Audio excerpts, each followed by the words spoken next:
right, guys, welcome to the live well here this Tuesday, frigid, cold night in North Georgia. We appreciate you guys joining us. Got a fun conversation, we think, tonight as we get going. We're going to do a little buy or sell, and we'll explain that a little bit more as we go. And we're going to talk a little bit about the No FFS and sonar tournament that happened on Lanier this past weekend. And, of course, what's going on the water here lately. So you guys in the comment section, if anybody else besides Tony and John show up, we'd love to hear what you guys got to say once we get going. So hope everybody, if you're in South Georgia, you probably snowed in for the first time in forever. So if you guys are watching, hope you guys are staying warm, your power stays on and all that good stuff, and just kick back and relax. If you're watching this at a later date, hey, we appreciate you too. And in Fish North Georgia, follow us on all the social media platforms. We still got TikTok, so I'm going to start posting again. I kind of laid off of it for the last couple of weeks, thinking it might disappear, but it's here to stay. So with that, what's up, guys, in the comment section? Let's go ahead and let's shout out our fine sponsors while we're at it. Of course, we always start off with Trent and the guys over at Sonar Pros, 770-530-4505.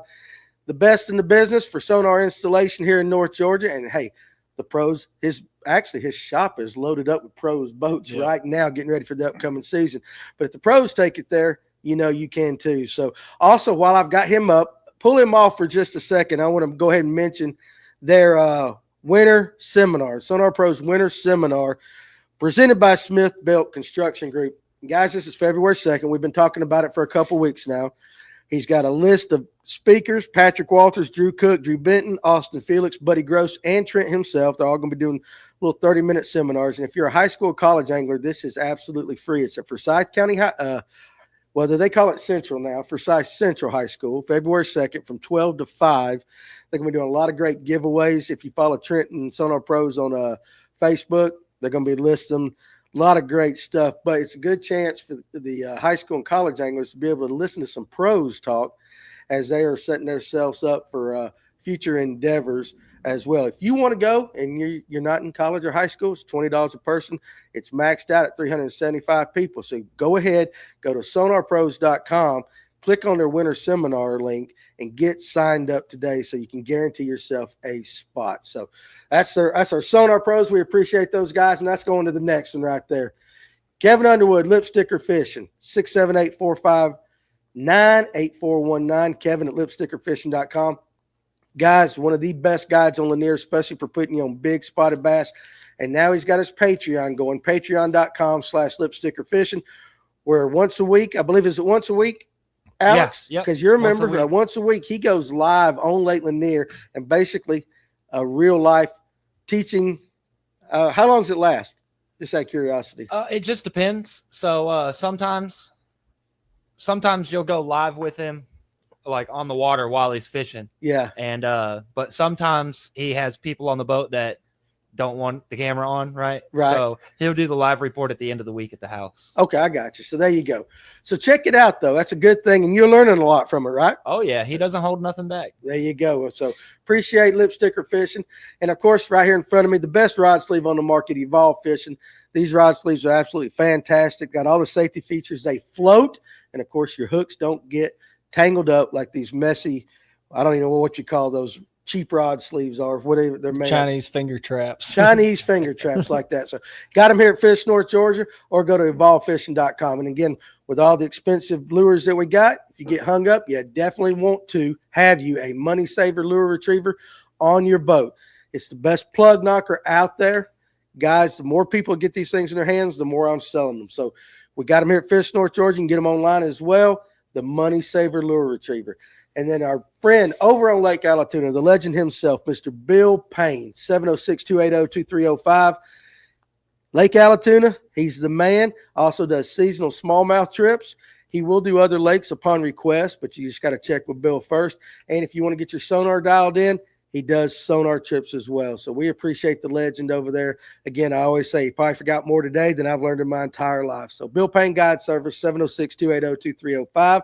And then the up-and-comer, the good-looking one, Brooks Anderson Fishing. What I love about Brooks is Lake Lanier, spotted bass, he knows them, and he is customizing his, I want to say his guide business, not only for old farts like us, but also for the young guys. He wants to take the high school anglers, the college anglers, and actually show them what it takes to get their, I guess, career kicked off, to succeed. He'll teach you about spotted bass, their behaviors, their habits, why and where you need to throw lures. You also can check him out on YouTube at Brooks Anderson Fishing. So we appreciate Brooks. And then behind me, of course, our friends over here in Jasper, Georgia. Put that beautiful sign up right there. Turner Tires, 706-253-3339. If you need an alignment, new tires, great people, family-owned business, and we appreciate their support. So with that, we got Clint and Dave in the house, Alex back there. We're going to talk about buy and sell. So what we're going to do throughout the show tonight, and you guys are more than welcome in the comment section, is you make a statement. Let's just say this. Dave is better looking than Clint. Buy or sell. Alex, would you buy that Dave is better looking than Clint? I'm selling. I'm selling that. You're selling that, right? Okay, so you kind of get the gist of it. So we're going to do a little bit of that as we get going throughout the night. Appreciate all you guys in the comment section joining us. And hey, you can put your own buy or sell statement in the comments. We'll read it and we'll talk about it. So we're going to do that. But real quick, I want to spend a little time on the let's see. Somebody said that. What's up, Alan Brooks? Tune it. Snowy Clarks Hill Campground. Mm-hmm. Danny, that braided line you told me about is the best ever. Thanks. Looking forward to the show. And he is talking about what kind of braid there, old Clint?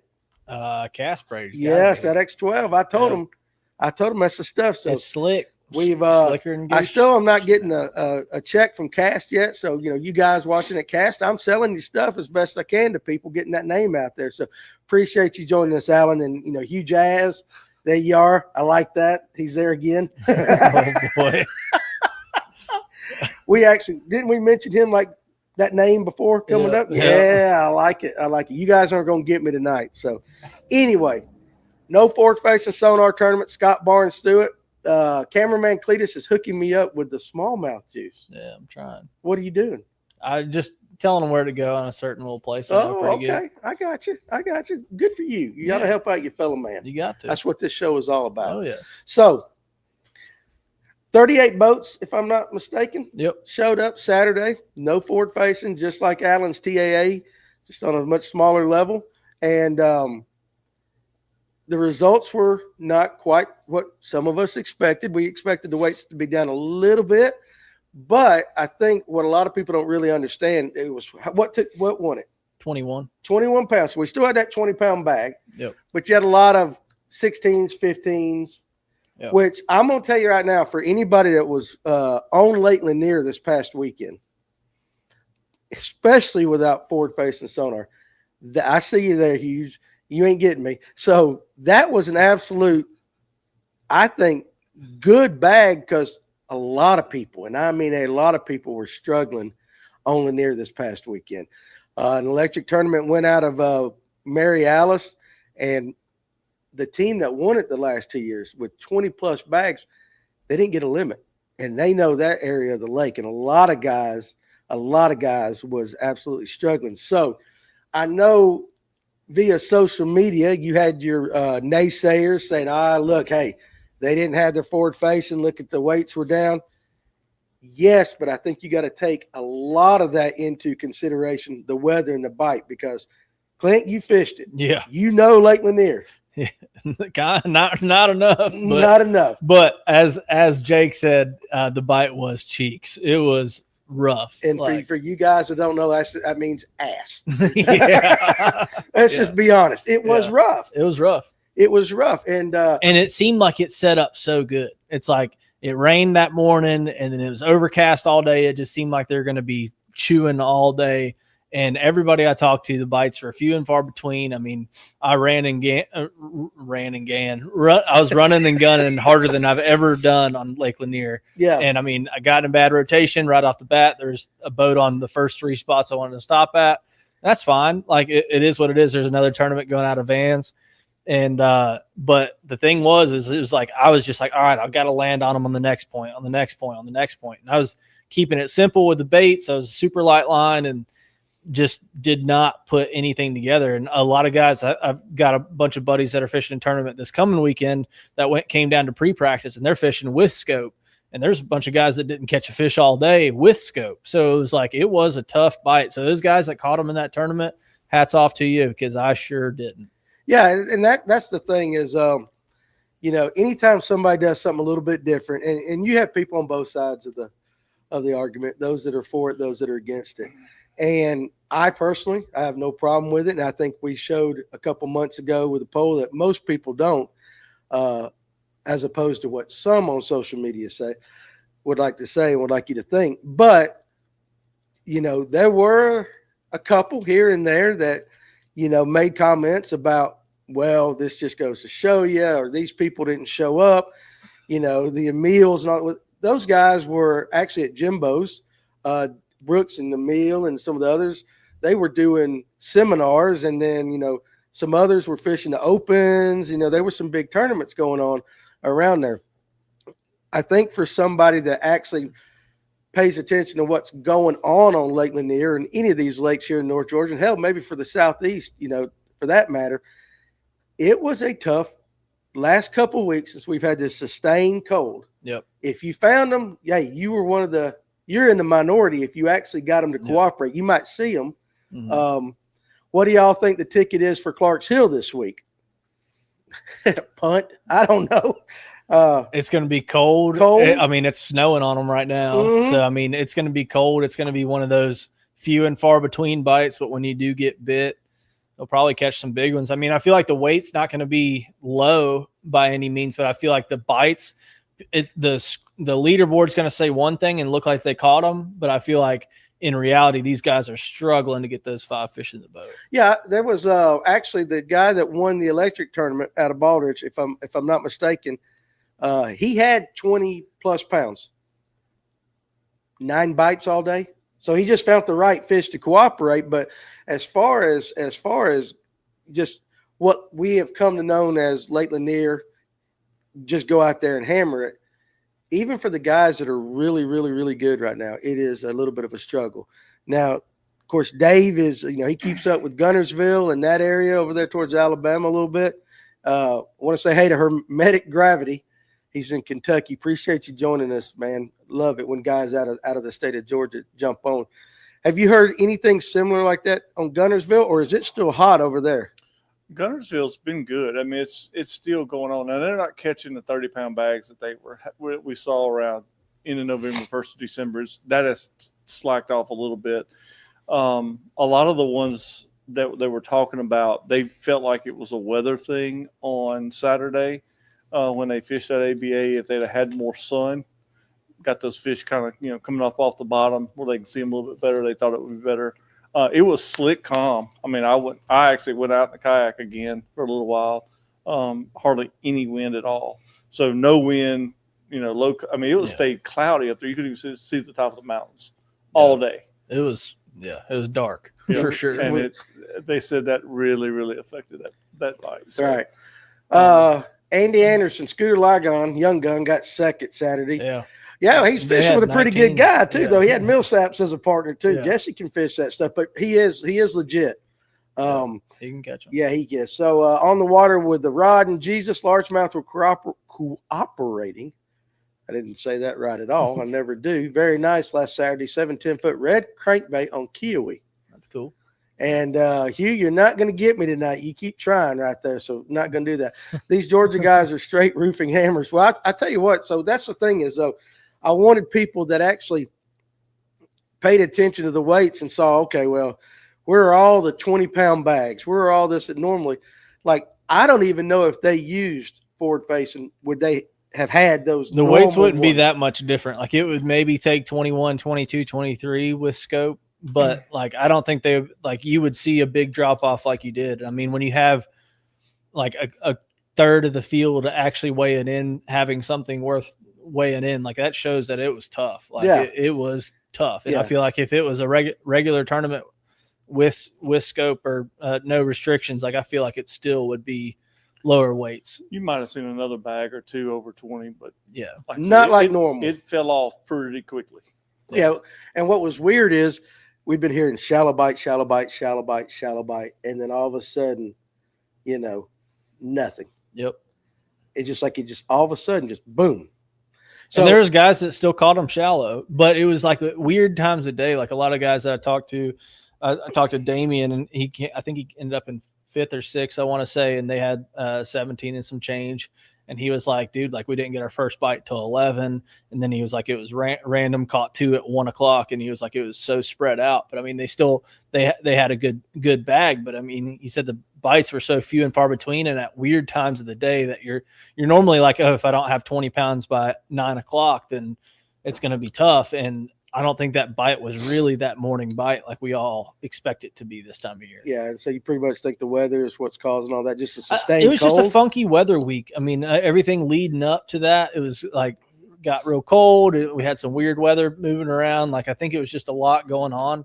And then we also had this other front coming in that we're getting hit with now. So, I mean, I feel like it was a little bit of everything, but it seemed like the weather should be perfect. But that's the thing is like, we don't know what the fish are doing. And especially when you take away the technology that you use to read the body language of fish, you really don't know what the fish are doing. Like you really have no clue. Like I ran 54 spots on Saturday and I had no idea what the fish were doing, which I mean, yeah, instinct or getting clues and all that stuff. Yeah, you can get somewhere with that. But when you don't get a bite and you're throwing stuff that you have the utmost confidence in on a reservoir, and you're not getting clues, it's like, okay, like scanned around, tried to find some bait, set up on some schools, like set up on a couple schools on side scan, but it's like, I can't figure out what they need to eat. Like how are they acting to my bait? Like you don't know. And that's one of the things that opened my eyes after using forward facing for a couple of years. It's like,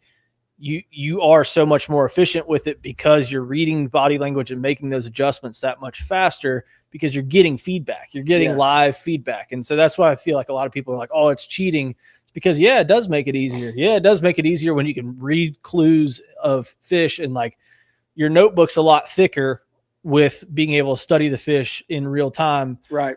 Versus taking that notebook away and you're going off of just what your rod's telling you. Yeah.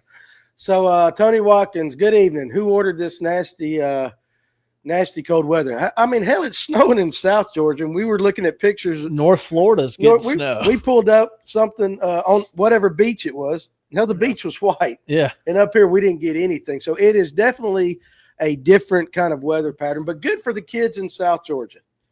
They don't ever get to stay out of school on these weather days like this. So them kids can go play in it for a couple of days. Ron Swinford. What's up, John G. Wilson? Ron Swinford says the snow runoff from that cold snap really cooled some of that water, makes for a tough bite. And that makes sense. Yeah. Absolutely. Kevin Miller, Alex Prince. I have asked Alex to come on the show. I've actually talked to him at the ramp a couple of times. He ain't coming on this show because he knows I'm going to ask questions that he don't want to answer. So maybe one of these days we can do that. But, right now, I don't think Alex is going to come on. So, Mike, is that something I can say? I'm so scared to say a name right now. I didn't think so. Yep, that's what I thought. You guys are trying really hard in these new YouTube names to try to get me. It ain't going to happen. John G's in Gray, which is down by Macon. We're covered with snow. And my son lives in Kirkwood. I'm considering moving to Georgia. So, hey, you should. No problem with that. And Darian Moss, making a trip from Lanier to Lanier from South Carolina, no forward-facing sonar, and Hartwell is the home lake. When's the best time to come? April. Now, is that because of the bed bite? Not at all. The bite's just so good. Like you can catch them doing absolutely anything. Anything you want to do. Last week of March, first week of April. Yep. Yeah. I would say that really normally there's not other than the fall. You could go, winter's normally really good on Lanier. Yeah. It's like the dead dog days of summer, like August and September, I would say are the toughest months of the year. Yeah. Fish. But other than that, because really even in the wintertime, you got 3 months to find schools. I feel like, unless you're just going on a one-off trip, but I mean, you have a lot more, like if you find one, you can pattern them a lot easier than when it's August, September and super hot. And these fish just are so beat up after getting beat up for 3 months of summertime and nighttime tournaments and all that stuff. Like, I feel like those months are definitely tough, but yeah.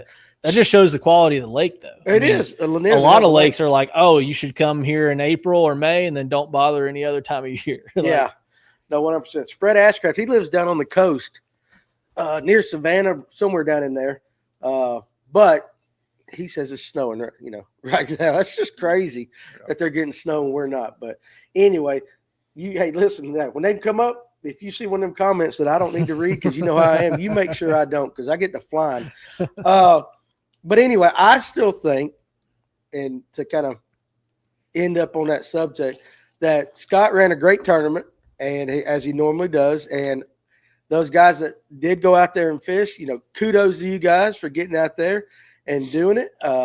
Bad thing about it is you guys kind of made me feel pretty rough going into. I got a tournament on Lanier this Saturday, and I'm like, I wish you guys would all caught 20-something pounds, so I would have a little more confidence going into it. But it is what it is. So, but anyway, good tournament. Kudos to the guys that got out there and fished it. And I hope Scott does this every so often. And again, Alan, if you're listening, I want to see the TAA bring them pros back to Lanier and do another one of the tournaments here. I think they should take them to Allatoona instead.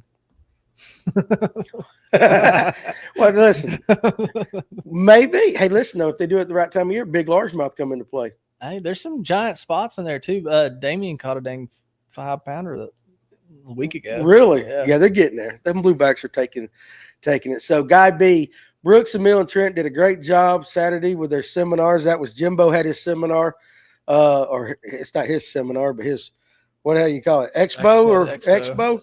I did go down there, and if I met you down there, I talked to a lot of people that were there. Appreciate you coming up and talking to me. Took me 35 minutes to get in the place. It's like, I'd like to talk to everybody. So seemed like you guys had a good time. I know the kayak presence was pretty heavy. Yep. Seemed like every corner of the place was a kayak. So, Westbrook, Festive, and just all you guys. So I ought to make you kind of happy there, Alex. Yeah, it was good. Seeing all that. And I talked to the fluke master. Dadgum, his kayak has got a stand-up, like a deck on the front of it. Yeah, it's a pimp. I mean, that is a pimped out kayak. He's got remote controls for all his stuff. I'm like, that is like the Mac Daddy of kayaks out there right now. So, but good. Silverpunk, I saw you sitting on Alex's kayak. Was that yours I was sitting on? Yeah. Was it? Well, there you go. But hey, it was good to see everybody.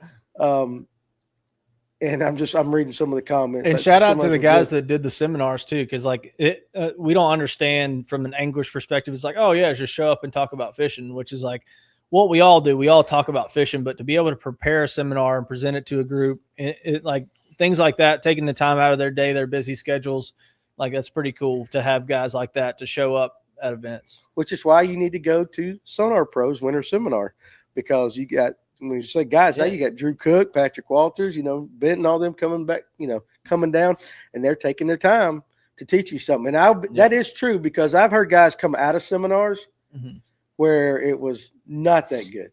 And this is not from Jimbo's show. I'm talking in the past and all that. So it is a skill to be able to present a good seminar. For sure. Not everybody can just yap at anything like I can. So, hey, appreciate you guys doing that. So, let's have our first buy or sell of the night. I see you looking at me. So Alex had one right before we came on air. I thought it was like, oh, let's start off juicy. Let's do it. Let's see what you guys. Hey, listen again, too. You guys in the comment section, if you did that make you want to start rigging up your bona fide? I actually have a crescent, Sholey.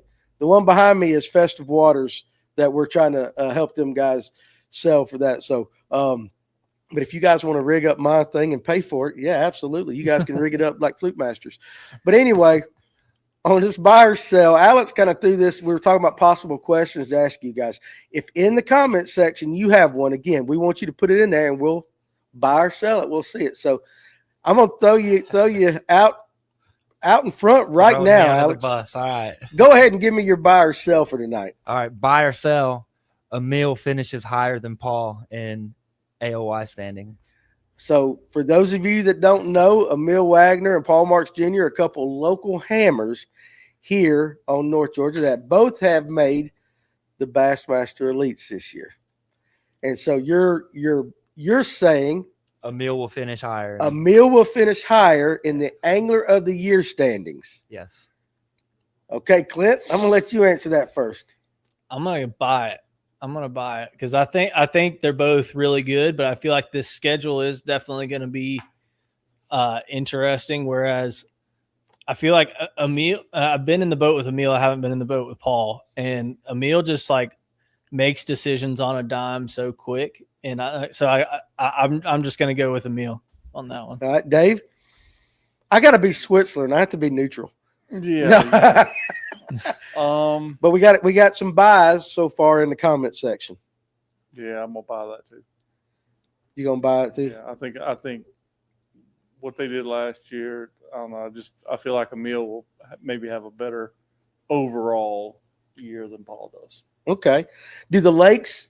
I think that one can go 50-50 Adam W. fishing. And again, sure. that's what I'm saying. Yeah. It can, but that's the whole point of this. You got to buy or sell it. You can't sit on the fence. And they'll probably be neck and neck for ROI for sure. Yeah.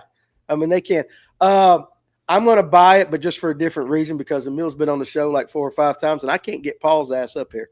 It's a good reason. You know what I'm saying? Yeah. But it's not Paul's fault. The Joker's always fishing somewhere. He is so busy. He's so busy. But that is one. That's a good question to start the night off with. It's an excellent question. But that is one that you can say, I buy Emil over Paul, but I can 100% believe somebody that would say sell it. I think Paul, that it is one that could go 50-50. Yeah. Now, there was a second question to that Clint had to base it off of that. So your buy or sell question. Paul Marks will win an Elite Series trophy before Emil Wagner. So what you're saying is Paul will win before Emil does. Yep. Now, your question, is that this year or just in general? Because they could go winless this year. I mean, I guess in general. In general. Yeah, I think he'll have one of those that just really sets in his wheelhouse and win one. Have you looked at the schedule yet to see what kind of lakes they're fishing? Kind of based on they're going to be so neck and neck at I know. Hartwell. Like at Hartwell is going to be the tournament to where they're just like fighting each other. Okay, so look, we got a couple. They might sells. fist fight in the parking lot. All right, so Anthony Hampton and Guy B, they're selling that. They believe Emil will win before Paul does. And listen, we started this off just because these are a couple local kids, and we want them both to win, 100%. So it was just kind of getting the juices flowing. So Alex, you answer that question now. Buy or sell? Paul Marks Jr. will win a trophy, an event before Emil does. I think I'm gonna have to go with everybody else and sell it. You're gonna sell it. I am not gonna get either one of these guys back on the show again. What about you, Dave? I'm gonna sell it. You're gonna sell it. I'm gonna buy it just so Paul will come on the show. Emil has the it factor. He does. I'm telling you though, Paul Marks Jr. can fish. Good Lord, I wished I could fish like him. He finished higher than Emil in the opens by a place, didn't he? He did. That's what I'm saying. So, like, Emil, I guess they're both pretty guys, man. They're great. I mean, they're young anglers. They got everything going for them. It's kind of hard to root against either one. So, Emil for sure, but Chris Peacock is a very underrated angler who made the elites this year. Yeah, I like that. Yeah. Up and coming rookie. Up and coming rookie. He's a hardcore angler. Hardcore angler right there. I had to read one of his comments sooner or later. I thought I could give that. Nick B's laughing. Okay, give us the Super Bowl pick. Well, okay, buy or sell. The Buffalo Bills will win the Super Bowl this year. Sell. I don't watch football. Sell it. I'm sure. You don't watch football? No. Really? Not at all. I knew there was something odd about you. Yeah. That's it. Who don't watch football? I don't. None at all. You don't like football? No. Tell me you like baseball or something. No, I don't like. The only thing I watch is fishing. Okay, well, that makes sense. All right, well, who's going to win it then, Alex? Eagles. Ain't no way in hell. Who's going to win it? Commanders. Commanders. Now, the Commanders is the emotional choice because they're just rolling. Jaden Daniels. You like him because he went for LSU. We won the Heisman Trophy. Yeah, but I like Josh Allen. So how about this? Doc Holliday. Well, see, that's a question. You got to make it as a statement. So I'm going to turn it into a statement. So here's buy or sell it. It's going to take 50-plus pounds to win the Bass Open on Clarks Hill this week. Buy or sell? Buy it. Okay. All of you bought that quick. Yeah. He took mine. Yeah. Huh? He took mine. That was yours? Yeah. But here's the thing. As long as it isn't the Chiefs, I'm good. I know. I get that completely. But the Eagles, I like Saquon, but I only watch playoff football. No, good Lord. Well, I have to say this. College basketball, And basketball in general, I don't watch except for March Madness. Now I watch that. Same. So I get that. But the Eagles I would be shocked if the Eagles won it. They look good. They're playing good. Are you an Eagles fan? No. That's your team. That's who you're going to ride with right now, though. Yeah. I get it. Okay, so there you go. Let's see. We got any of them in there. So they're buying it, like that. All right, you got one there, Clint? You got a buy or sell? Another buy or sell. Yeah. There will be more fish caught on a minnow in the elites this year than any other bait, buy or sell. Oh, I'll buy that. I'd buy that. Now, when you say a minnow, Any type of small swim bait, are we talking about no paddle tails, like a straight minnow? Straight minnow. Sakamata. I'd buy whatever. that. I'll buy that. Jerry, I'll get to yours in just a second. I'd buy that. You're not? I'm not going to buy it. I'm going to sell it. Why are you going to sell that? Because if you take out the paddle tail, they're going to St. John's. They're going to up north. Mississippi River and St. Clair. There, St. Clair, St. Lawrence. A lot of those fish up there are caught on drop shot. A lot of them are caught on drop shot. Mm-hmm. So I think and then your southern swing in Florida is probably not going to play as much there, right? Forward facing will. I don't know that a minnow. Yeah, we're talking about the minnow though, not forward facing. Just a minnow. Yeah.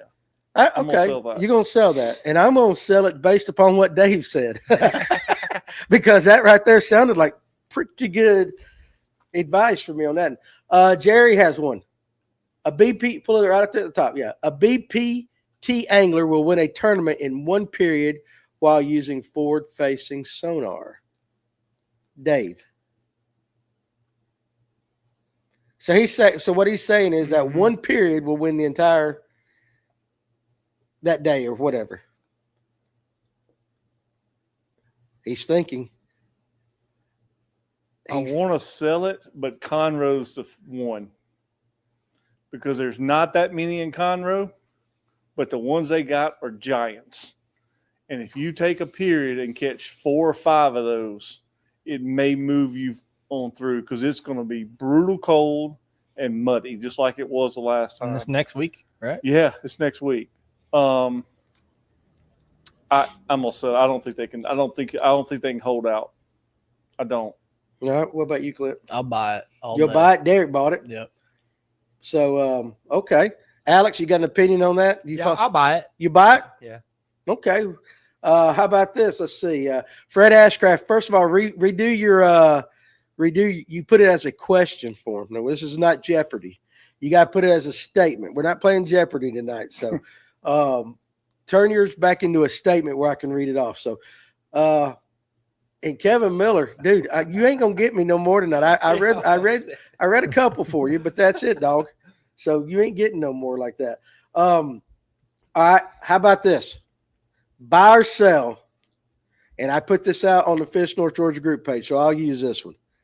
Buy or sell the new crop of NPFL anglers that are coming in. So those that are coming from the elites and all the ones that didn't fish it will win more than half of the tournaments in the NPFL this year. Buy or sell? I'll buy it. You think they'll win more than half? You think that I think forward facing sonar, they're going to come in and dominate? I think primarily Jason Christie. I think Christie will win one for sure. And then are we just talking about the new guys that have never fished the NPFL? Correct. Yes. Okay. Because I was about to say Patrick Walter's about to drop a dub on Santee for sure. Yes. You pretty much can write that down. Yeah. If he ain't, he's definitely going to finish top 2 or 3 on that. Yeah. All right. What about you, Alex? I'll buy that. You'll buy it? Yeah, I'll buy it. You think okay, I'm a little shocked at this. All right. What about you? I'm going to sell it. I am too. I'm going to sell that one. I think Christie's got a really good shot. I like Hackney for at least one of them. Santee, Christie. Yep. Patrick knows Santee like the back of his hand. James Watson's a sneaky player for Santee too. Yeah. He had a really good finish there 2 years ago. Yeah, his last tournament at BPD. But I don't think just a crop coming in. Now, if you told me anybody fishing the elites do that, I'd say yeah, but they got some sticks in that freaking NPFL. That's what I'm saying. They got some really good anglers in there. You got Welcher, Cook, Even not the names. Walters. I mean, you got Will Harkins. Yeah, we can't discount them. You got some guys in there that can fish that are not elite serious anglers. Right. So that's the thing too, is I don't think that's a tough one. There's some big names, big names coming to fish it, but you can't win on a name alone. And some of them NPFL guys are now going to get to prove, a little bit more who they're fishing, how good they fish.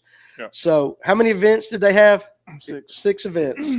So yeah, I'm gonna sell on that one. Tony Watkins. Hillary Martin will qualify for the elites within the next 2 years. Buy or sell? She's got a better chance than her daddy. Buy. Okay, so you're you gonna buy or sell? I'll buy it. I'll buy it all day. I got faith in old Hillary. Okay, all right. If she fishes the opens, I mean, she's not this year. I don't think so. I'm still at Alabama, I think. I don't. I'm going to pass on that one because I don't keep up with her near as much. I don't know. What do you think, She can Dave? catch them.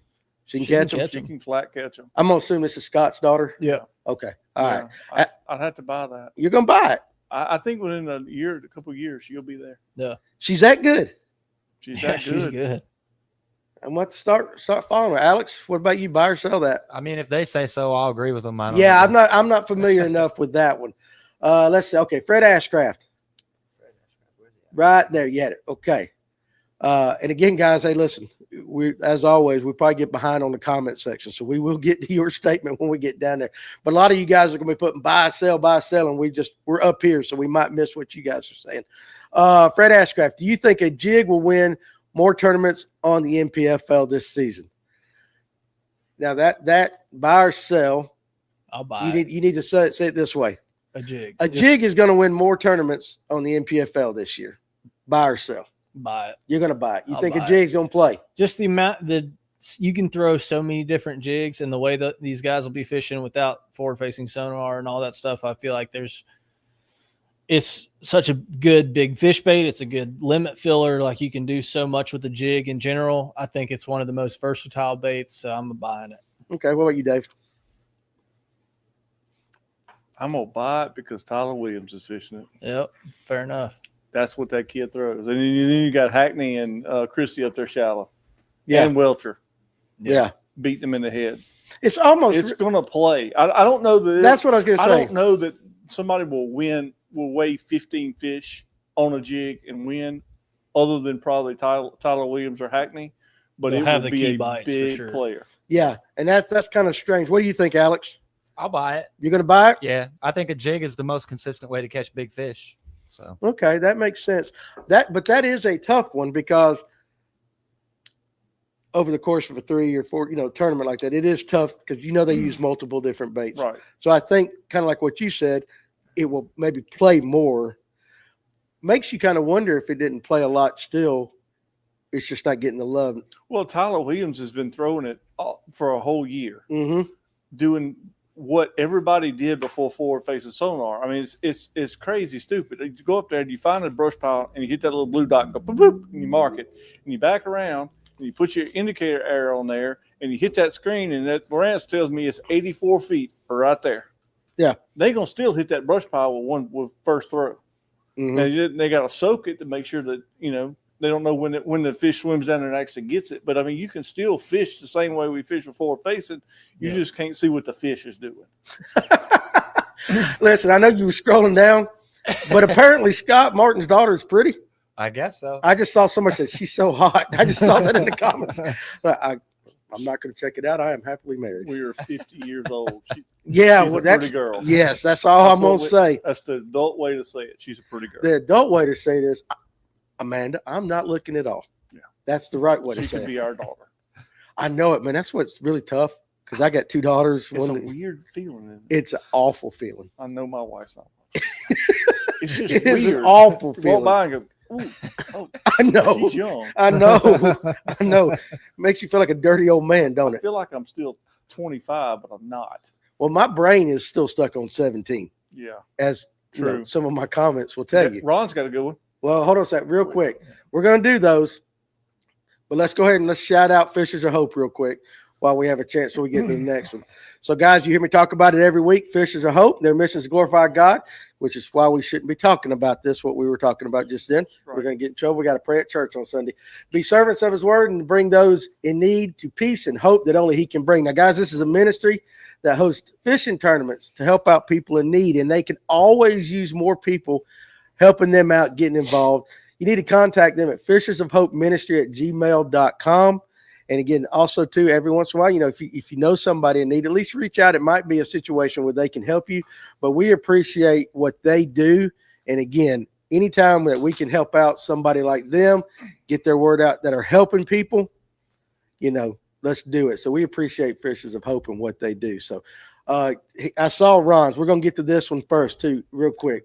Get off of that one right there. Get back, going up. Yeah, going back up. Keep on going. Down, right at the bottom. Well, that was the one I want to do first. Oh. Buy or sell, we will see a shad kill this year. Buy it. It's been cold. Yeah, I'm going to buy that, and we might actually see one. That, and I think we all can be in agreement on that. I think that would be good for the lakes, though, to be honest, because I feel like we've ran into a lot of situations in recent years of like too much bait, like the situation where you pull in the back of a ditch or something, and there's too much bait. You can't get bit on anything. Mm-hmm.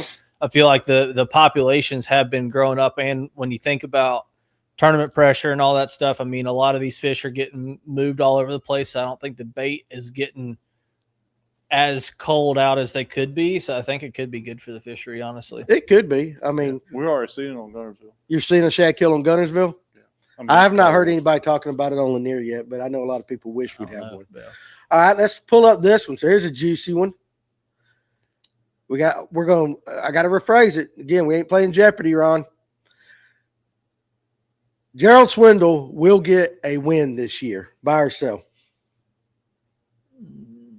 He will get a win. No, he won't. He will get a win this year, buy or sell. He's got a better chance than the NPFL to get a win. I'm buying it on the NPFL. You're buying it on the NPFL? He's another old jig guy. I'm telling you what, if you need 18 pounds, he's the first person I'm going to call. He'll figure out a way to catch him. He does it every time. But can he do it well enough to get a win? I think he can when you take out those. I mean, I'm not going to say we're not going to see a mega bag because at Santee, it's very likely that somebody will catch a big bag. Yeah. But, I mean, day in and day out, he is just right there. And you take that forward facing stuff off and you let him get to do what he likes to do, whether that's flip a jig or throw a big crankbait or. And you got to think for these elite guys that are coming over to fish the NPFL, it is a breath of fresh air for them. So I think it kind of gives them a new fire to like, when you get fired up to fish something, they were probably like a lot of these guys, the guys that do like complain about stuff, it's because it's all the same and it's the same old thing. So now it's kind of changing up a little bit. I think it does give these guys a better chance. Will he win one? I'm going to sell it, but okay. I think he'll definitely do good. I think he'll have a better chance in the NPFL for sure. Alex? I'll sell it, but don't count him out. Yeah. I sell it. Yeah. I'm going to sell it for one reason. Not because he can't win. So I don't think his skills are diminished or anything like that. I'm just saying you got 6 NPFL events, and you got how many? The odds are low. Yeah, how many of the elite events? 9. 9. So you got 15 total events, and you're fishing against 100 of the best in one and 100 over there. So could he win? Yes, but I'm going to sell it just based on odds. Yeah. And he did a podcast. Just based on odds. He did a podcast with Mercer, I guess, first of the year. And that's what he said. It's not that he doesn't like to do it. It doesn't not that he can't do it. He just he wanted to take a break and have just 6 derbies where I don't have to think about that. And it goes back to what it is. I mean, he's great with he's great with electronics. I mean, he's just side scan and all the stuff. Yeah. So you just got to find him. I mean, he's a hell of an angler. Yeah. There's no doubt about it. So I'm not selling it because of his lack of fishing ability. I just think to take one angler and guarantee a win, that's tough. So just on that. Let's see. How about this one? Darian Moss. Buy or sell. The Cinco is the best non-minnow bait in the BPT and NPFL.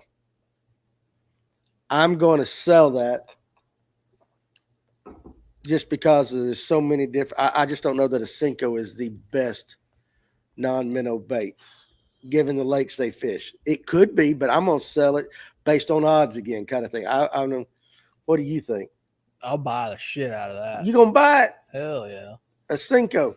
Yeah, because Now, you got to think. How about this? Wait a second. We should say how they're fishing it. You just said best all-around bait, or how Well, they're fishing well, it. I know that. Well, he's saying a Senko, right? So, Yeah. like, I think about how I fished this past tournament with no forward facing. I had a Senko on a Nico rig. I had a Senko on a shaky head, and it's like I feel like a lot of guys fish that way, especially herring guys. And I mean, when you look at some of those tournaments like Norman and things like that, like I feel like a Senko will catch. And think about Santee, catch them on a Senko. I feel like there's a lot of chance for that. I'll buy it. Okay. What about you? I'm gonna buy it too. There's gonna be a lot of fish caught on a freaking wacky rig this summer.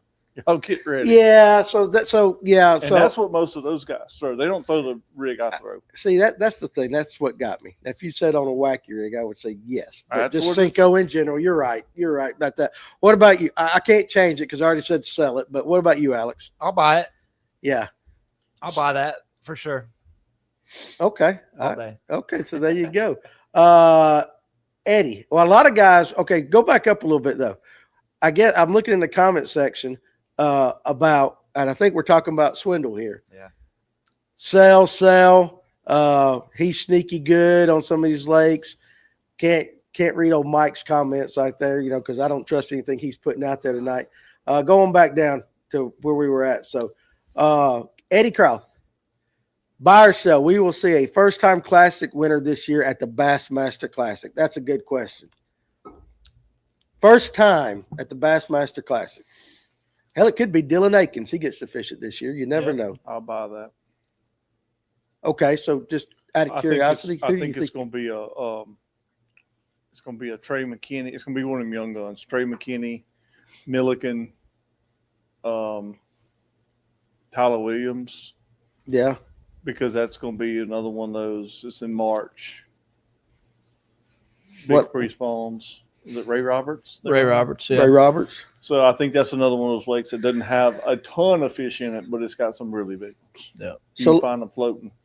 Last year, Hamler won it, right? Yep. Mm-hmm. And so that's the first timer. What about the year before? It was Gussie in 2023. Okay, it was Gussie. I knew Gussie Christie in 22. Yep. Let's see. Guess what? My wife's school is watching? no. She wanted to text me. So Forsyth County Schools is called off again tomorrow. I'm sure Cobb is too. So her says, "Don't wake me up when you get home." When I get her home, she's going to bed like that. Okay, so you say a first time winner. I do. All right, Alex. What about you? I'll buy that. You'll buy that. Yeah, so I'll you buy think it. the good odds on that? All right. Adam W. Fishing buys that. What about you? I'll buy it. My boy Robbie G is gonna win. Yeah, He's gonna win the Classic. I like him. He's I a do good too. dude. He's a good fella. I'll buy that just because I think there's just so much talent that it's so hard to win one, to win two. That's now you're doing something. But if it's few and far between, kind of like all that. So I'll buy that. That makes sense. In not of, I haven't seen that name, so appreciate you joining us tonight. Buy or sell? Bass is more appealing than MLF. Alice, I'm gonna let you start on that. Bass is more appealing than MLF. I'll buy it. You'll buy it. Yeah. Now, why? I want your reason why bass is more appealing than MLF. Because I don't like the catch as many as you can. Okay, I want 5 big fish. You like to bring 5 to the thing. Yep. Okay, so you like that. All right, Clint. I'm gonna buy it all day. I like Bassmaster. I think they have a long history. They run tournaments really well. You actually know what's going on with MLF. I don't know if it's Group B, D, or C fishing the red cup of hardwood tables. Like I don't think that they are willing to try a lot of new stuff and they change it up so much. But I think it's impossible to follow, and I haven't followed them since in 2019. Really. Okay. All right, Dave. I'm gonna sell it. Okay. I'm a Bassmaster fan. I will always be one. But for me, I like what they did with the format better than what NPFL did and what bass did. I think it's going to be a cool mix of when you can use it, when you can't.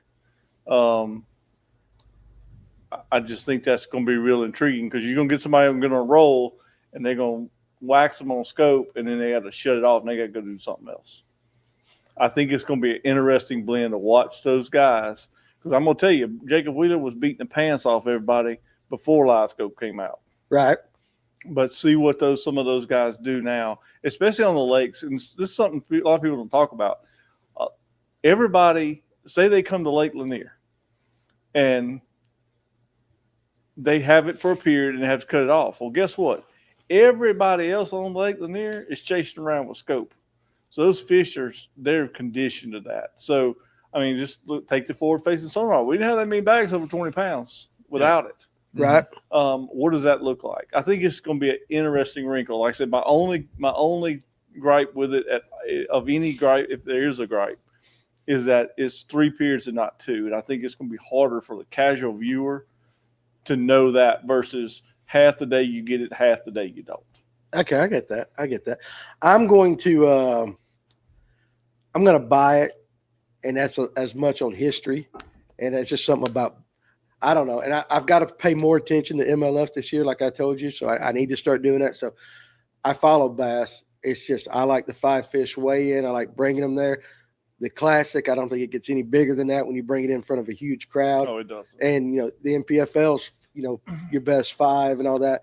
The tournament trails, the little electric trails, we bring the best 5. So that's just what works for me. But you might be right. Just as we pay attention to it, it might bring a little different level of intrigue and all that. And now, to Clint's point, this is another cool thing I liked.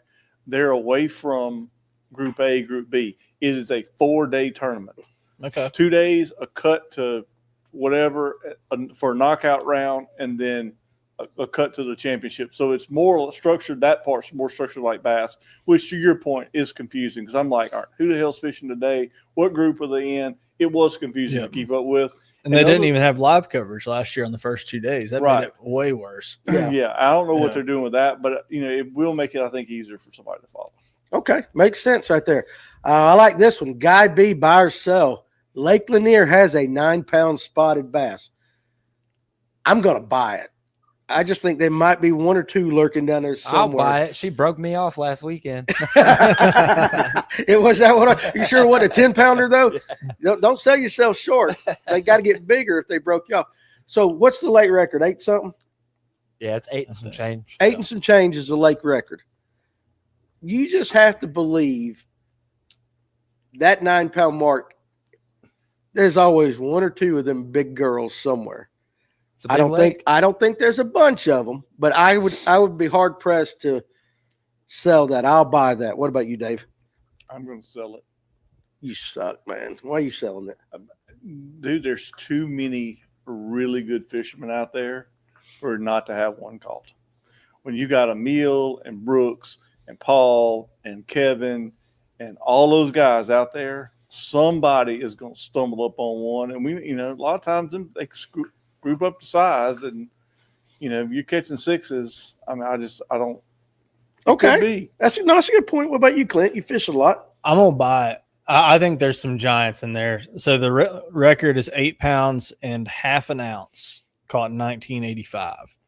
But I do think that there are those bigger ones that they just change the way they feed. Like the bigger a fish gets when you're targeting trophy largemouth, the bigger a fish gets, the different their eating habits are, right? Like they are eating different forage. And I feel like a lot of the forage that we present to them is either a worm, a craw, or a minnow of some sort, bait fish imitation. Now, Lanier has a lot of perch in it. There's got to be some big spots out there primarily feeding on perch. And how many guys you see dragging a perch swim bait out there? Not very many. Right. But I just feel like, but at the same time, it's like how have these striper guys not caught one trolling or anything like that. But I do think they're just fat, aggressive, and deep somewhere. Or they could be up shallow and then just feeding on bigger bait fish. But I think there's definitely some 8-9 pounders out there. Okay, so sure. I buy, you buy, he sells, and Alex, I'll buy it. You buy it. Yeah. There's just always that possibility. We can dream, right? Now you got logical with us, and then Clint got logical, so I can see both sides of that. So that's one of those we may never figure out, but I hope I get to see the picture of it when it happens. So let's see. Buy or sell, Emil will win Rookie of the Year. Sell. Sorry, Emil. Who you think will win it? Eastern Fothergill. Who? Easton. Easton? No. What about you, Clint? I'll buy it. I think if Emil starts out the first tournament in Florida with a good finish, I think he'll carry that momentum the rest of the year, and I think he could win. All right. How about you, Alex? I'll buy it. He's got that it factor. Got that it factor. What is it about this Easton kid that makes you sell it? He's a robot.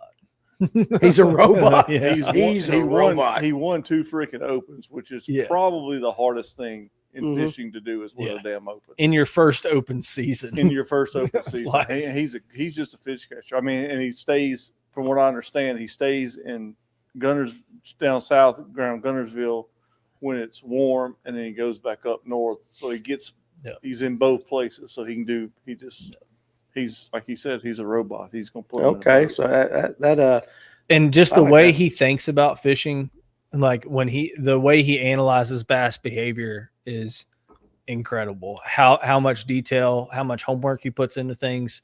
I mean, he was pre-practicing down in Florida up until the cutoff. I talked to him this week. Like, he is one of those guys that is just dialed. And if he's not dialed, he'll find a way to get dialed quick. I got you right there. So, Adam, we're trying to catch up some of the comments. Adam W. Fishing, he buys the bass over MLF, 5 Fish. Critters Custom Rods. Hey, guys, happy to be off in time to join for the first time. Well, thank you very much. Yeah, it was good meeting you at Jimbo's and all that, seeing you guys there. And that was a cool thing. The show's not quite as big as it used to be, but I think, too, with it being a little bit smaller, you get a little more time to actually talk to people a little bit better. So I like that. So, and this was N.O.'s first timer. He's enjoying this. Give us a thumbs up. Hey, you might as well go ahead and smash that thumbs up and the like and subscribe button and all that stuff. I probably didn't say that at the beginning, but glad you're here. We have a lot of fun with this. But let's go ahead and do your question right here. Buy or sell, spinning rods are truly sissy sticks? The fact that I fish with it a lot, I'm going to sell it. I like the old fairy one, dude. I've caught a ton of fish. And also, I think it depends on the lake you're fishing. I think on Lanier, it comes into play. Maybe not as much down south. I don't know. What about you, Dave? Is a spinning rod truly a sissy stick? It is. I think he said it is a sissy stick. Let's do that. So, buy or sell. Spinning rod's a sissy stick. 6 years ago, I'd say sell it, or buy it, but I think I throw it a lot. Right. I'm gonna buy it because I'd a whole lot rather catch them on a bait caster, which is weird because I'd rather fight a big one on a spinning rod. There's nothing about that. It doesn't matter where it is. It can be at Gunnersville, it can be at Toledo Bend. I'd rather have a big one on a spinning rod. Yeah. I feel like I land more of them, but God, I love slackline. Okay. All right. Alex? Buy or sell, spinning rods or sissy sticks? I'm going to sell it. Yeah. Yeah, I'm going to sell it. Yeah, I got you. Clint? Call me a sissy because I'm selling it. I love a spinning rod. They called me Can't Bait Cast Bartlett in college because when I got to college, I was like, I ain't throwing one of those. I've been throwing a spinning rod my whole life. And like I've been throwing a spinning reel since I was 3. And I was like, that's how I catch them. Like I didn't have a push button. My dad never got me. Like I had a Snoopy rod when I was like 2 or 3, and then I went straight to the spinning rod. Yeah. And I remember buying a saltwater big old spinning rod to try to throw big swim baits in the mountains in college because I was like, no, I don't need a bait caster. And then my college fishing partner, Lance Green, gave me a bait caster and I tried to learn how to throw it. And I was like, okay, I can do this. And now, I mean, obviously I throw a bait caster a ton. I throw left-handed and right-handed, like they're fun. Like it's a lot of fun, but I'd still rather catch them on a spinning rod every time. Yeah, I'm kind of neutral on that. So I'm going to sell it because I will say I probably fish with a spinning rod more than I do a bait caster. I like the sound of a fish on a spinning rod. There's something about that, He the sounds pull. big. It sounds. like he's a 9. Listen, he sounds like he's Lake Lanier's 9 They pounder. all He gets do. up and he's a pound and a half. They all do. They all do. But I understand. That's just, I'm comfortable in my masculinity and all that. I will definitely say that. Now, that's real quick before we get to the next one. Let's go ahead and do our question of the night. Of course, brought to you by our fine friends over at Serve IT. If your company is looking for an absolute 100% complete management of your IT, how do you want to say this? How do I always like to say this? Overhaul solutions and all that. Bottom line is Serve IT can cover everything that your company needs when it comes to your IT. And the best thing about it is the processes that they have in place. Not only are they absolutely fantastic, but customer service is what they bank their reputation on. They will fix your problem from start to finish, and heck, they probably even will prevent it. So you definitely need to have your company check out Serve IT. It's just, I'm telling you, it's still one of the most impressive places I've ever walked into as far as looking at their processes. It's absolutely incredible. And again, as we say every week, if you're looking for a career change and you think you got the customer service, the personality, the outgoing attitude, you don't have to have experience in IT. Go ahead and contact them. Go to serveit.com and just tell them, a little bit about yourself. They've told us that if you tell them that you saw it on Fish North Georgia, you'll at least get a call, a chance to talk to them. It just might be the career change that you guys need. They're looking for those with that, what do you say, that it factor, like we keep talking about with the meals. So we appreciate Serve IT, and it's all over my head, but they can take care of you. Let's just do it that way. I'd like to be big enough one of these days to have a need for IT. That would be a good thing. That if I got a need for IT, I'm doing something right. It means you're growing, not dying. Or your internet's not working. I've never thought about exactly what the IT world. I mean, it's not just it encompasses a lot. Oh, yeah. There's a lot. It's all over my head, but they're absolutely fantastic, and they support us here at Fish North Georgia. Oh goodness, we'll get that. Let's do this question. All right, so I'm gonna send you an ARC, couple of ARC crankbaits. This one's a 1.5, and I'm gonna send you a 2.5 in the what color is this? Hell, I can't even read it. Brown crawl pattern. So here's the question. I'm gonna read it 2 times. All right, and then we'll get back on some of the talk. So we're gonna have to scroll down in the comment sections and pass some of you guys for a time while we get this. But here's the question: how many bags over 20 pounds were brought to the scales at the ABT 100 last weekend on Guntersville? One more time. How many bags over 20 pounds were brought to the scales at the ABT 100 last weekend on Guntersville? First person in the comment section that gets it right and guesses. Guys are going to start guessing numbers from 1 to 50. But first one that gets it right, we are going to send that to you right there. So you keep up with that comment. The answers there, you guys are watching. But I tell you what, back to the spinning rod while we're waiting for somebody. Well, We got a winner. There we go, Anthony Hampton. 18 20-plus bags were brought to the scales last weekend on Guntersville. That's insane. Oh, it's crazy. That's man. insane. That's like that weekend we fished at GSM last year. It was 135 boats. We finished 35th, 10 places out of the money. We had 19 and a half. That's stupid. That is stupid. So, all right. So say hello to Emil. Emil, you've been the topic of conversation tonight a little bit there, bud. So also, yes, I'm now guaranteed to suck at AOI. Not at all, dude. Not at all. I love it. But pull that up. No, now he doesn't think there's a 9-pound spot. Thank you, bud. We'd see 7s and 8s, I think. I'm with him. I think There's you would just get close gotta to be it. one in that damn lake somewhere. Just one. He'll break you off next weekend. Hell, I'll take it. I just want to bite. Emil, we love you, buddy. You know that. So one of my favorite guests, and I'm pulling for you. So like that. All right. So let's scroll on down. Scroll. Oh, buy or sell, Clint. What is that? I'll catch a 13 on a big swim bait. On a big swim bait this year. I'm going to sell it. Ooh. No Not bait? because of his ability, but because when you say 13 plus, Unless you're in Texas, I'm you going don't to see a Texas lot. to prove If you you- wrong. If you go to Texas Texas, yes. numbers. But outside of Texas, no.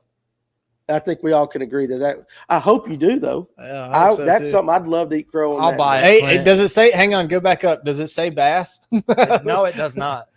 I'm gonna catch me a 13 plus Oh, striper on that thing. Oh, yeah, good Lord. Yeah. Yeah, we were talking about. All right, silver pump. Very good question given the state of the industry right now. Buy or sell, the small independent bait makers have better products than the big name brands.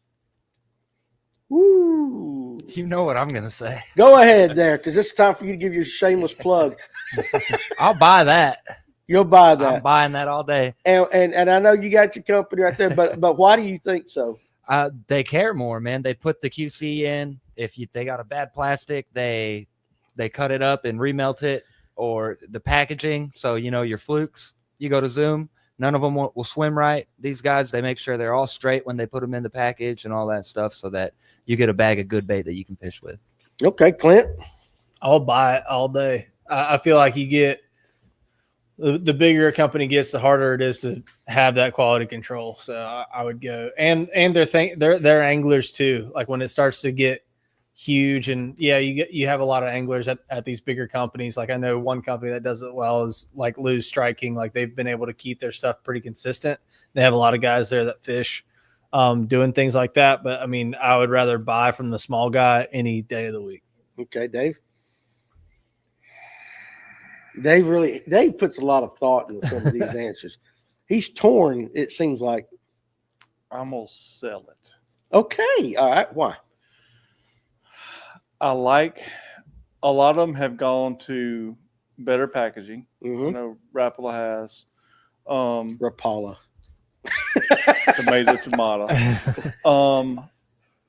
But I feel more confident knowing who's done where the thought process is coming from behind. Take Rapala, for instance. Wheeler's designed the freeloader and that line of baits.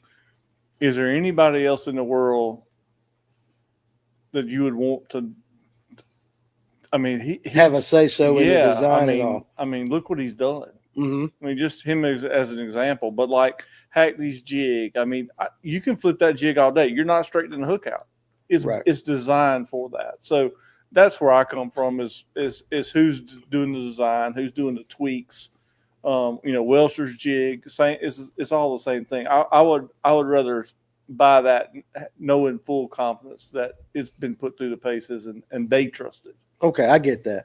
I agree with what you say, Clint, as far as the small guy, and you'd rather buy from them. But I agree that the research and development on that side, and unfortunately, that's a tough one for me.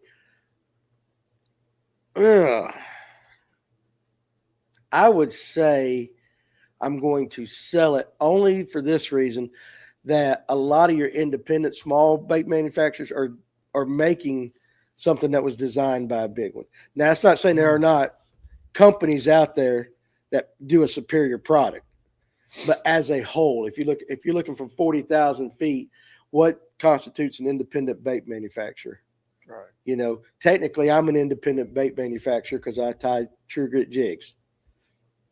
I did not put the research and development in that, those did. I just buy a good hook and, put the lead in and tie it. So right. I get that. I get that point. But I agree with Clint that if you can buy a superior product from a smaller company, buy it. Yes. You see what I'm saying? So support them. But if you just look at independent bait manufacturers, I think you got to define, are they guys just using a mold that is a copy of somebody else's mold? That kind of thing. So it's kind of tough with that. Bassin with Big Malone. He says, "What's up, Bassus? Bassus? What's up, Bassus? Hey, appreciate you joining us tonight there. Warren Barnes.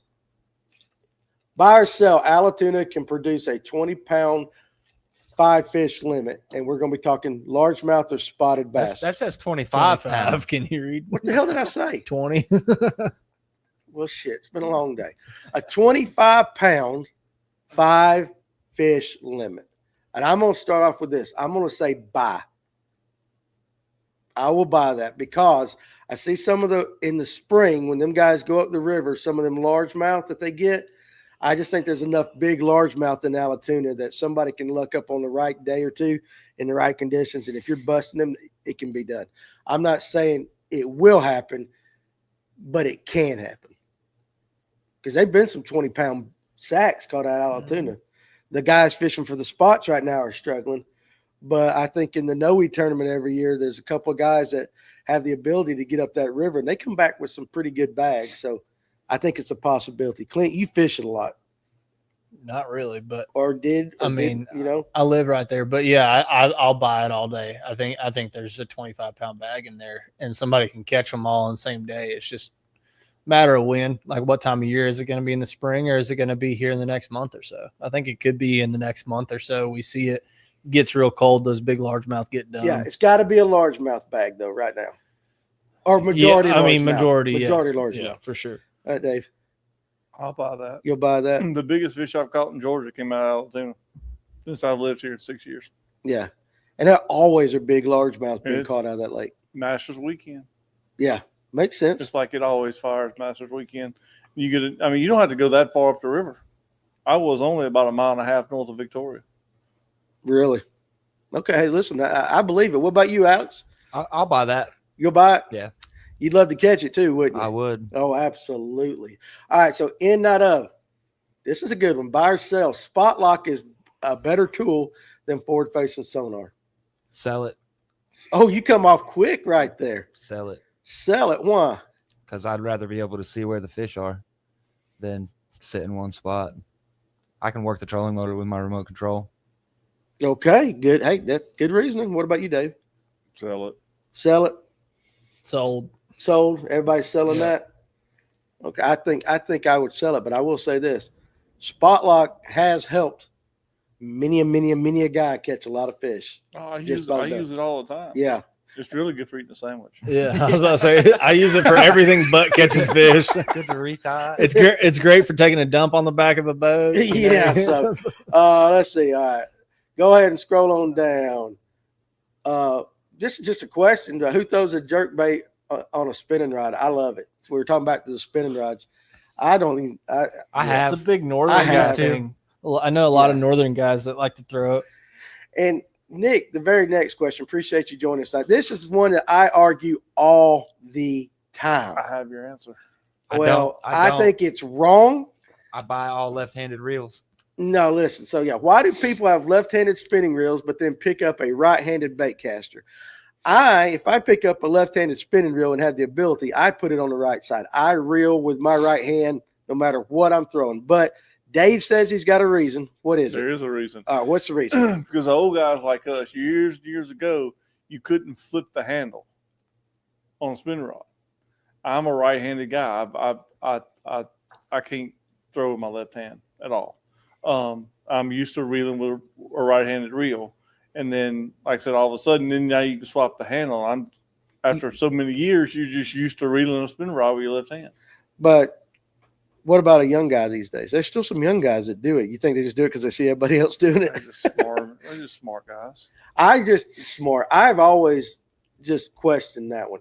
All right, let's see. Those are guys that, boy, we were way behind on this. So, let's see.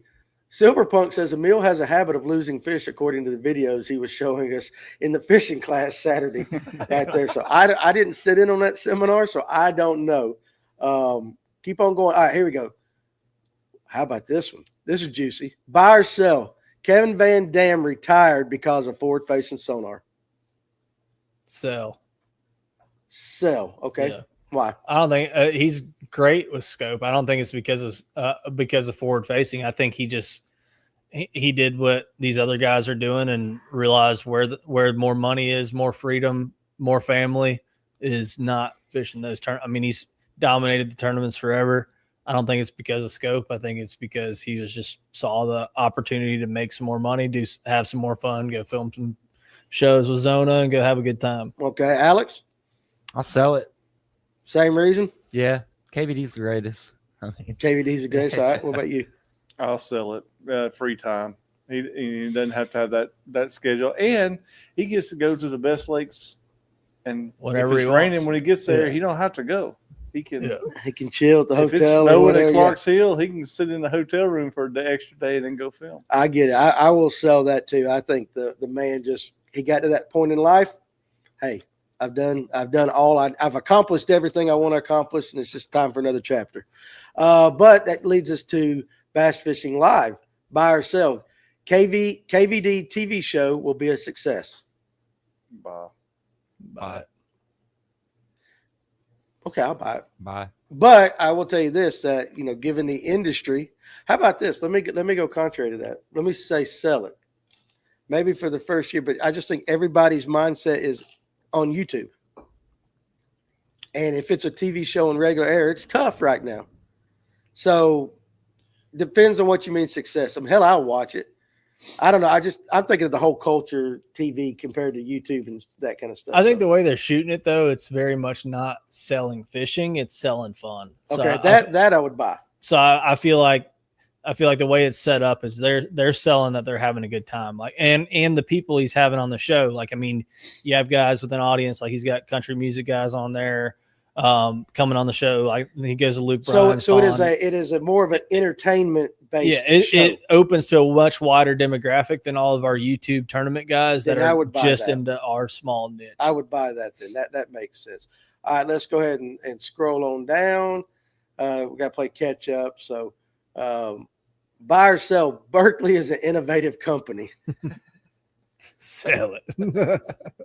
What are you shaking your head for, Dave? No comment. No. I'm not doing that one. You're not doing that one. I got to be careful. They might want to cut me a check one of these days. Buy or sell. Eagle Eye 9. It's the new Lowrance. Buy or sell. Eagle Eye 9. I Is mean, it worth it? It's a easy way to get in it if you don't want to spend a lot of coin on it and you want to start to learn what forward facing sonar is. I mean, I think you can buy that, but I would rather buy a used LVS 3032 and a 10-inch Garmin for the same price and be able to learn a lot more, because I don't think that is as dialed as what you could get a used. So Garmin you would sell for. it. Yeah. So I guess I would sell it. You would sell it. Yeah. What about you, Dave? I'm gonna sell it. I run mine on either a 9 live or a 12. Okay. And the 12's just amazing. Okay. Makes sense. What about you there, Alex? I'm gonna sell it and buy a Garmin. Fair enough. Pull up the next comment there, in not of. So you and I got something in common here, big guy. I fish electric only tournaments up here in Maryland. I know you guys have High Voltage Bass Club. Do y'all know each other? I do know the guys in High Voltage. I fished with them way back in the day for a season. I fish electric bass opens here, but there's a lot of good electric only trails that actually have some hammers. So good to see another electric only guy on here. That doesn't mean I don't get on the glitter rockets from time to time. Tuna could produce 25. Not sure we'll see it. Dang, we're way Anthony Hampton had 18-pound last year. A lot of the guys, so been some 20s this winter over there. So it is absolutely. Nick buys all left-handed reels. Bass Fishing Live is ambidextrous. Custom critter rods, reel right, throw right. I like that. Let's see. It's all about coordination. So we're back on the spinning rod. We're trying to catch up in all the comments. All right, let's see. What's the next one? We're back. Okay. Buy or sell. Garmin. It's the best forward-facing sonar. Buy or sell. Buy. Buy it. Bought it. Yeah, same. Now you're a Lowrance guy, so you're thinking it through pretty good here. I'm gonna sell. I'm gonna stick with my Lowrance. I just need to upgrade to Active Target 2. I still have one, but it's stupid good, guys. I mean, that's all them 30-pound bags at Gunnersville. That wasn't Garmin guys. They're Lowrance guys. Lowrance guys. Really? Mm-hmm. So what has Lowrance done in your mind that's either caught up with? They've cleaned it. It's a cleaner image. And the problem I have, and it was a problem, it wasn't, I don't think it was all Active Target ones, but there's one little dead zone. And it's not very big, but there is one little dead zone I have in mind. I don't know if it's my transducer's going out or what it is, but I've seen the two. It's crazy good. And I've been on the boat with the LVS 34. And some of it's just I know Lawrence. Okay, all right, that makes sense. Buy or sell G Loomis rods. Are they worth the reputation? To buy or sell? Alex, I'm gonna let you start off with that. I can't buy them; they're too expensive. Yeah, well, okay. Let's say you had the money. Buy or sell? Are they worth the money? I'd buy it. I think G Loomis is probably the best out there besides a custom. Besides a custom, yeah. Dave, Sell it. You're a Falcon guy. I'm not spending $700 on a rod. I mean, I literally sat in the thing the other day in my boat garage up there, and I spooled 38 rods. I'm not. If I break a Falcon, which is exceedingly rare, I've only boat 3 in 20-something years. Throw in the bottom of the boat and go get another one for $130. But do you think I fished with Loomis, and I've had some Loomises. Do you think they're worth the money? I don't. You don't. I don't. Okay, Clint. I'm gonna sell it. I think they're fantastic rods. I think you get what you pay for the most part, but I mean, I just can't justify knowing me breaking one of those and losing that much money. It's like, are you really getting that much more sensitivity? I mean, maybe, but I feel like once you get to that higher end rod, that $200-$400 range, that the $600 Loomises, I don't think you're getting that much more out of them. The materials can't be that much better, in my opinion. But I mean, they're sweet. Don't get me wrong. Do you think it's more the name that you're buying? Yes. Yeah. You say yes. I heard you back there. I'd rather have a St. Croix. I think St. Croix, in my mind, is more affordable as well. I actually had a who makes the NRX? Is that Loomis? Mm-hmm. Yeah. Okay, I thought so. I just want to make sure if I said something stupid, but I actually had 2 NRXs. One I never got to fish with because I broke it. Listen, we were waiting to blast off at a tournament, and I leaned it up against the seat, wouldn't pay no attention, sat down, cracked. Oh yeah. Then the second, my fat ass broke. It did. I cracked it. Like, I mean, I took the upper third of the rod off. I was like, shit, I got to lose some weight. But the other one, this is no lie. The other one, I actually traded, sold it to a guy, and I went and bought a FX, the titanium series, because I actually thought it felt just as good, and I sold it. So, yeah, I mean, I can't tell a difference. Now, I'm not saying maybe some scientists or something know it, but in and out, up the top, all the way up. Oh, up the top. In and out. You had it? I said, okay.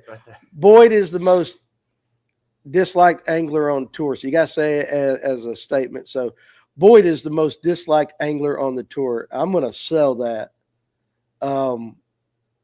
I honestly, there are some that do dislike him. I think his reputation is been kind of blowed out. So I as far as that, I would say you probably have more hatred towards some of the younger kids in the tour. When it comes to dislike, because they feel there's a lot of people out there that feel like they're spoiled, and I don't believe that. But I would sell that he's the most disliked on the tour. Yeah, I'm gonna sell it. Yeah. I think you get some loud people talking, and it seems like everybody feels that way. So I won't buy that. I'll sell it. What about you? I'll sell it because he can't catch shit. So why would you hate on him? It's like, good Lord. I mean, I feel like you're the people that get the haters are the ones that are holding up blue trophies, especially, or not even blue trophies, but in MLF. I mean, Wheeler's got more haters than Boyd just because he wins. I mean, yeah. So that's what I'm saying. I don't. And the way he wins, but I just think some things get blowed out because you got a couple of loud people, and it makes it seem like everybody dislikes somebody, and I don't think that's the case. Right there. So how about this? AFCO is better than Hook. Buy or sell? Buy. I think AFCO's the best. That Hydronaut suit is unbelievable. The which suit? The Hydronaut suit. And they stay innovating too. I feel like Hook had that back in like the early 2000s, but I feel like they haven't been innovating with a whole lot of new stuff lately. But AFCO's got like those waterproof gloves. They've got the hoodie. I mean, the Reaper hoodie was such an innovation that I mean, you can't get a better hoodie than that for fishing. Okay. Go back up right above that we just read, the Far Dog, my buddy out in Oklahoma. Appreciate you joining us, buddy. I've seen your comments. I just haven't had a chance to get to you. We're back to the G Loomis thing. He goes, sell. I've had a sponsorship through Loomis in the 90s, and the new G Loomis Shimano suck. So I guess, but that's like with a lot of things too. You can take a car. Yeah, our cars are more advanced, but dang, you got to change stuff at 60,000 miles on everything like that. So, Atlanta Outdoors says sell, good rod, but I'd rather buy $750 worth of rods than a $750 rod, which is what you're talking about. Yeah. Buy or sell. Here's a good one. Braid to fluoro on everything. Buy or sell, braid to fluoro on everything. I'm going to say sell just because it says everything. Yeah, sell. And there's some things that – now, I will say on a spinning rod. Yeah, yes. spinning rod, definitely. On a spinning rod, you buy that. On a bait caster, yeah. What do you think? You going to sell that? I'm going to sell that. You sell that? Yeah, I'll sell it. I'm with you on spinning rod, absolutely. But there's just some things I want to throw straight fluoro. Yeah. How about you? Buy or sell, Clint? Braid to fluoro on everything. Sell it. Yeah. Only on spinning dogs. Right there. Okay. I get that. So, Nick, buy or sell, all bass boats should have C-deck / hydroturf. Buy it. Worth Why it? do we have carpet in bass boats still? It's so outdated. You get hooks in it, it gets wet, it holds moisture. Why do we have carpet in bass boats? What about you? I'm going to sell it. I'm going to sell it with the caveat that I can just put it in the floorboard. Because that's the low point. My Ranger will hold. I have a wet dry vac. When it floods and it gets wet, it's 4 gallons. It holds 4 gallons. I empty it out and suck some more of it out. It holds 5 or 6 gallons just in the floorboard. The rest of it I can dry out pretty easily, but the floorboard definitely down there. So Alex, you don't get to talk on this one because you're a kayak guy. Yeah, no. I will. Let's see. So I'll buy that. Well, I think I must have read it wrong. You're saying they should all have it, but at least down in that one area, and you say they should have it. So yeah, I'll buy that as well for the same reason as you. I think your decks dry pretty good, but that section down there. All right, how about this one? Alan Brooks, our buddy there. Let's see. Buy or sell. Bass boat manufacturers will design new models to accommodate forward-facing sonar fishing / more walleye style. Buy or sell. They will design and manufacture new models to accommodate forward-facing sonar. I'll buy it. I mean, why not, right? Like, why would they not try to make it better? And like, that raises the question of like, what makes it better? I mean, they're already making bigger decks, which I feel like that helps aid a lot in forward-facing, especially when you got a couple guys on the front deck. If you're guiding, things like that, having that bigger deck makes it a lot easier on forward-facing. But then, I mean, who knows? They'll start putting screens in the backs and things like that and make it to where your co-angler can scope off the back. Who knows what they're going to innovate? But I think definitely a possibility. Okay. All right. What about you? I'm going to sell that because I looked at Connell's new boat that he just got in today. The Icon, the front decks are already so big. I don't know what else other than that they would do to accommodate forward facing. Okay. All right. Kayak guy, you want to answer that and you going to buy or sell? You just can't play on these last couple of questions there, Alex, like that. You know what? It's like, that's the question. That's why it's kind of hard to buy or sell on that one, because it is, what can they do? Right. Now, maybe it's the transducer built inside the boat somehow, or some kind of new hull design or something. I don't know. That might protect it or might shoot it different. Who the hell knows what they can do with technology? So I really don't have an answer to that. Far Dog says Temple Fork Outfitters by G. Loomis are some of this, I guess, are made on some of the designs from 2005 back in the day. So maybe they're a little bit better there. So Bubbaloo Lures. Buy or sell, Daiwa is better than Shimano. So Alex? I'll sell it. Why will you sell it? I'm gonna let you go since you ain't got to play on the last few. You know what? Actually, I'll buy it. You're gonna buy it. I'll buy that. Yeah, I'll buy it. You think Daiwa's better than Shimano? Yes, I will. I'll buy that because I've had too many Shimano reels take a dump on me, and I have had 0 Daiwa reels have issues. Okay. All right, Dave. Yeah, I still got the old green Caradas. I've just worked through them all, but I've had them since, oh God, some of them rods and reels are 25 years old. I've used them salt water. I just hosed them off, and I've never had a Shimano fail on me. And if anything happens, you take it back and give you another one. Okay. Makes sense. What about you, Clint? I'll sell it. I think Shimano makes a better product. Okay. All right. Well, since we're talking about reels and all that, buy or sell from Critters Custom Rods. Luz has the best reels now. Buy or sell? I'll sell that with the exception of the BB1 to throw a big deep diving crankbait on. They do make the best crankbait reel. You can throw it further than I can throw it further than any other reel I've ever tried. But across the line, And they have and gotten a lot better. And Like, I will say this: I have one Luz, and it's a 5.0 BB1 that I throw a crankbait on at Gunnersville. I've got a Shimano, and I can throw the BB1 just a little bit further, 4 or 5 yards, but that's it. That's the only one I've ever put in my hand. okay. All right. What about you, Alex? Luz? I'll sell it. I've never had one. I've heard some good stuff about the Super Duty, but I got a couple of Luz spinning reels, and I absolutely love. Yeah. The baitcaster that I do have, I can't get dialed in. That is a backlash machine, but I will say it is a poor musician who blames his instrument. So it's probably operator error. But I will say of all the reels I got, that one I tend to backlash more. I just for some reason can't really get it dialed in. Let's see. In, not of. No buy or sell. No tool. Damn, it must have been a long day. I can't read all of a sudden. Buy or sell. No tool has upset the bass fishing world like forward-facing sonar. mapping. Sell it. You'll sell it. You say mapping has upset it. Oh, yeah. Mapping has upset more people than forward-facing sonar? On the scoreboards for sure. On the what? On the scoreboards. Okay. All right. What about you? You'll buy or sell I'm gonna it? buy it. Yeah.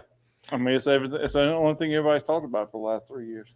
But they've all had a platform to talk about it. That was what I was getting ready to true. say. That's what I was getting ready to say. True. So back in the day, nobody, they probably felt the same way about the first flasher. And it's been out You know since 2016. And it's only been bitched about for the past 3 years. I tell you what, I bet if you ask some of the pros, they'd say they would go with you with mapping. Yeah. Because there's no more sneaky spots. There's no more triangulating. No. Yeah. Yeah. Okay. What do you think about, triangulating and all that? And think about guys that literally, like, I've been on Lake Fork where I blew a fuse and didn't know that I did and lost all my electronics. This was when I first got the boat, and I had no idea how to get back. And I was Lake Fork scared, just sitting there scared. Think about how many more places you'll go just because you have good maps. Lake Fork scared. That's a new term. Yeah, I like it. just thinking about I was going to tear off a lower unit on a big stump that I didn't know about, get just outside the channel and tear off a lower unit. Think about how many more places you'll go fish. Like, you wouldn't make 100 something mile run on the Tennessee, like wherever, if you didn't have good mapping and knowing where the shoals are, where the wing dams are, all that stuff. Like, but do you think it upset more people? I mean, I can see you about the pros. Well, here another thing is too. They used to run from New Orleans to Venice with no GPS. Yeah, out in the Gulf and back around. That's some Cajun scary shit right there. Hey, that was all the elite guys. Yeah. So Cajun scary shit. I learned to fish. I learned the Chaffly Basin, which is nothing but a maze of canals. Yeah, with a freaking map. Look at old Trent. Mr. Palmer has. He's right. Y'all must have never walked on EVA foam after a frost. I get what he's saying. It ices. Yeah. Hey, but he is right though. That carpet on deck in the EVA in the cockpit. He redid my. I've got the EVA in the cockpit, and it is so nice having that foam down there. You don't have 6 gallons of water in the floor of the boat. Eventually. It's so nice. That bass boat deck floor kit he does, it looks so clean too. I feel like it just makes the boat fish I need to a get lot with him and newer. get mine It's done nice. because it does hold a lot. I got. Let's see. How about let's say? So Alan was talking back the hull design to handle 5-footers. Maybe they changed the whole design, especially for up north and stuff, with the forward face and kind of make the bass boats a little more stable. Like if they came out with a. That's true. That's a good thought. Yeah. So not necessarily for the forward facing sonar, but the ability to use it. They changed the holes a little bit. Yeah. That is a great thought because He's a smart man. I honestly, and I've never been up north. And I hadn't been on like my old stomping grounds Toledo or Rayburn since I got it. But there's days out there. I'm wondering, like I'm looking at Corey Johnson puking on the side of the boat. How in the hell is he keeping up with those fish and 5 and 6 footers out there, or 8 footers, wherever they were, when your trolling motor ain't not in the water? Oh, I know. Yeah. I mean, if you could do something like that, now I don't know if the pros would give that up because when you do that, you got a sled. Yeah. I don't know if they'll give up the speed. But there could be something like a seakeeper, like how we have on saltwater maybe. boats, something like that, just to ballast the boat and keep it going with the waves to keep. That's a good thought, Alan. I love that. All right. How about this? In, not of. Buy or sell. Milliken over Randy Blockett to fish with. Buy it all day. Yeah, I'll buy that. But I'll buy that. That'd be a dang good time, son. I just listen. If me and Randy Blockett were on the same boat, can I go in my boat? We'd probably be a fist fight just because he might whip my ass or something. I don't know. I'd run up there and stick my finger up his butt just to mess with him when he's trying to look at the bank, just to get him, be like, oh, you're out there fishing and he's out there just looking at the birds, fishing like a man, and you just sit there and just stick it to the man. It's not gay if it's one knuckle. Exactly. You go 2 knuckles, we got a problem. Exactly. I mean, you got to count knuckles when you do that right there. Yeah. So he's probably used to it, Oh Lord, listen, I can't say that. I might get sued. So somebody's going to say that podcast over there said you. No, I did not say this. I said 1 knuckle is acceptable. 2 knuckles, we got a problem. That's a good one. So I tell my wife anyway. What? I'm trying to make Alex uncomfortable back there. Which one? There. Sam? All right. That's a good one. Buy or sell. Forward facing sonar on motorized turret. I'm gonna sell it because I have enough trouble standing on 2 feet, and I feel like now there's a guy up at Gunnersville, Andrew Norby, that has it, and I've watched him do it, and he is amazing with it. I don't know that I could sit there and do that. Mm-hmm. I'd end up falling in. Nah. Okay. All right. What about you? I'll sell it. I like keeping it simple and pointing that trolling motor where I want to go. Keep that foot on the pedal and rock and roll. Like I don't find myself in a situation to where I'm never spot locked when I'm scoping. Like I'm not fishing for fish spot locked where you want to have that arrow pointing, like unless you're behind a dam or crappie fishing or something. A friend of mine, they fish up behind like Gunnersville and Wheeler and places like that, and they actually have one, and they said you couldn't do it hardly without it. So it has its place. It has its if you're place. in heavy current and stuff like tail races and that kind of stuff, that makes sense. You don't get to play on that one, Alex. I do though. Do you? Yes, I do. You got you got to I've got a pole on mine. And if you were paying attention to the Fluke Masters kayak, his is just on a little handle, so it's like a gas on a motorcycle. When you turn the handle, I get what you're saying. Yeah, moves it. Yeah, he does. Maybe I need to get one on my kayak. No, he Alex, does. He's right. He is right. So you're buying it. I'm buying it. Yeah. No, I did. Fluke's has got. Yeah, it's a damn boat. It's no kayak no more. It's a boat. But it's y'all a vessel. So here's a question for you, Alex. How do you operate your trolling motor? Is it hand control with a remote control? Okay, so you're not using your foot anyway. So no, I'm not using my foot anyway. That makes sense. Okay. I got a paddle. Yeah, me Alex too. says I don't have a kayak. So yeah, me too. I got a paddle too, right there. So, buy or sell. DC reels are overrated and annoying. Buy it. Mm. They're great reels. They're really good reels. And I'm gonna tell you what, if my kid tomorrow miraculously said, "Oh, Daddy, I want to fish with you," I would probably buy him one and put in earplugs because I think they're great to throw, and you can throw them in the wind. They don't backlash and all the kind of things.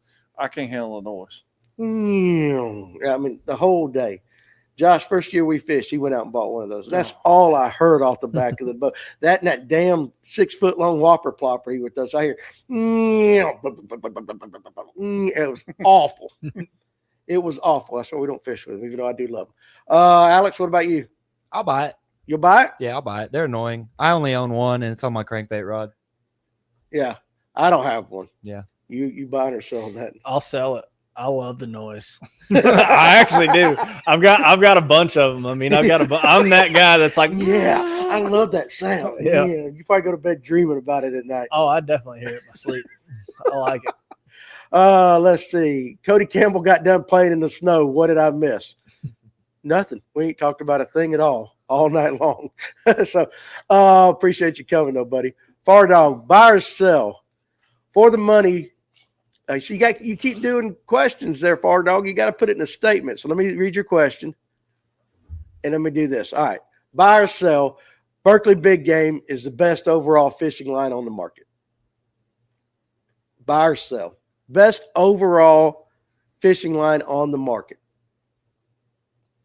So, I mean, I still use it, but you don't get better than a good fluorocarbon. Like I don't. I got you. Okay. What about you? I'm gonna sell. I think Suffix makes a better product that's comparable to Big Game. Take fluorocarbon out. I mean, fluorocarbon's the bomb. You just talking about straight mono. Straight mono. Pro Mix. I still throw Pro Mix. Okay. I throw it on my cranking rods, and like I said, you'll go all day and not even have to retie a crankbait. Yeah. It just doesn't fray up. And they make a flipping line called titanium. You can't break it. I used it until I moved to Georgia. It's amazing. I'll snap Big Game. Okay. All right. What about you? I'll sell it. I like the Suffix too. Really? Yeah. I'm gonna buy it. You are? Seriously. That thing will drag around the biggest fat girl from the most liberal protest all across the country. You can't break Big Game. Yeah, you can. Well, Make that a commercial. That's a commercial. Huh? Manny. Seriously, just one of them. You know what the kind I'm talking about. Oh yeah. You guys know her. You've seen her on the news. Y'all can wrap that thing around her Big Seen Game. her on the news. You can just tie that crap to your daggum trailer hitch on your truck and just drag her from New York to California where she belongs, and it will not break. I'm gonna buy it. Overall. Let's see. All right. But I get what you guys are saying. Buy or sell. Alex will win a tournament this year. Alex, I'm just gonna let you answer that by yourself. I'm gonna buy that. You're gonna buy that, Yeah, baby, I'm right gonna there. buy that. And you'll probably be throwing what company's baits? Huh? Oh, I mean, there's a few, but Oh, you got to be ready with those plugs. Get your I got Post-it get the notes out. Tactical Fishing Company. Yeah, battle baits. Bait, Yeah, spot choker. You got rhinos. That's about it. Gulf of America. Absolutely, Gulf of America. We should have it like that. Let's see. Keep going. Let's see. Oh, they're back on Randy. So I'd fish with Randy so I can learn some old school tactics. Listen, you can watch his videos for that. I'd much rather fish with Milliken. Finger in his butt, bro. Listen, so we are way behind, but y'all want to listen. You know, I got a story of the night every night. Y'all know how I figured out I had COVID? Have I told you the story? God. Here Your we finger go, up your Alex. butt. Damn right I did. I was sitting there. I was like, Did you sniff it? yeah. Oh, God. Listen, I'm serious. I I sit don't there and think I'm that's like, medically no, listen, Oh my it's- God. listen. I sit in my living room and I'm like, I'm feeling like shit. I mean, I'm dying, and I'm like, all of a sudden, I was like, my mouth feels funny, and I don't think I could smell. Well, by God, if you want to know if you can smell, what's the easiest way Oh you my can do God, Danny. I did. I just one knuckle. Oh God. One knuckle. I told you 2 knuckles is a problem. That's a true. That's a true story. I just reached down there and gave it a little poke and went, hell, I got COVID. It's like the joke with the preacher when he said, "You probably shouldn't have told that." Oh, hell, I tell Yeah. everybody that. Ain't no big I deal. hope my I'm mom's pretty preacher's not watching. Yeah. I have a feeling I'm not the only guy in America that figured out he had COVID that way, though. I hope you are. Listen, I was on the couch, dude. I didn't feel like getting up. There was nothing there. I didn't have no scented candles or nothing. I'm burning that air mattress you slept on. I couldn't stay on that damn air mattress. I kept falling off on that thing. It's got like a high spot. That's because you're knuckle deep. That's why it Just kept one. falling off. Just one knuckle. That's all it takes, guys. Just one knuckle. Let's see. Warren Barnes. Danny, did you know? Let's see. Did you know we list one of the most awesome 80 guitar players the other day? We lost. We lost one. Oh, we lost. I heard that. Yes, absolutely, I did, man, and that's terrible. Like that, as we get older and we're losing more and more people that we like listening to. It's an awful, awful feeling. Buy or sell. Deep winter is the best opportunity for catching your personal best. That's a tough one because you got the spawn. Deep winter, the spawn. Seems to me like the 2 times. I'll buy it. You'll buy it? Yep. Deep winter's the best time? Mm-hmm. Yeah, I just think they're the fattest. They're the dumbest. Their metabolism's moving slow. They're not seeing as good. There's less opportunity for a meal. So when you present the right meal at the right time, you got a better chance of busting a PB. I did in November. Okay. On a big swim bait. What about you? I'll buy that. Yeah, February. Okay. That makes sense. All right. What about you, Alex? I'll buy that. You'll buy that? I think Yeah. everybody can agree that. And because even though you say they're spawning their own bed, they're not always the easiest to catch. And if you're not the first one there anyway, you're probably going to lose out on that opportunity right there. So going down, Bubbaloo Lures, right there at the bottom. Buy or sell. A fluke is a great bait to search for bass on bed. Interesting question. Buy or sell on that, Clint? Sell it. There's a lot more baits that I'd rather go searching with than a fluke. I mean, a fluke catches the crap out of them, but if I'm searching for fish on the bed, a fluke's the last thing I'd throw. What would you throw? Either a Senko or I guess a glide bait. I mean, you'd be able to see the fish and draw more fish, I feel like, but okay, I wouldn't throw a fluke. All right, what about you? I'm going to sell it. I'm not throwing a fluke. I'll throw a wacky rig, stick worm of some sort, or like I said, glide or something to make them react. Alex? Same as them. Same as them. Yeah. All right, so let's go. Affordable angler. Right there. Appreciate you doing this. Buy or sell. John Boats adopt. Oh, okay. So I guess he's talking about John Boat tournaments. I guess we're going to talk about electric only. Buy or sell. John Boats adopt catch photo release. Since I fish electric only, I'm still going to say sell. I'm just a 5-fish bringing to the scale guy. I think now it depends on your lake too. If your lake's got a problem with the population, but the ones we fish do not. And I also think part of tournament fishing that everybody overlooks is the ability to keep fish alive. That's kind of a big thing that should be the skill in like tournaments. For sure. So you should have the right, live well, all your setup and all that.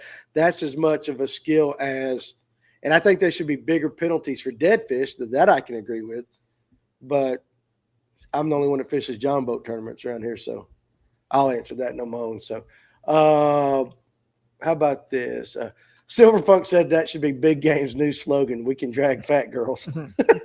So Jerry Catula, buy or sell. Hydro Wave is a must-have.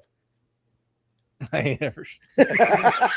We finally caught up to those. I washed my hands, dude. That's been 4 years ago. I ain't ever shaking your I hand. promise either, my Danny.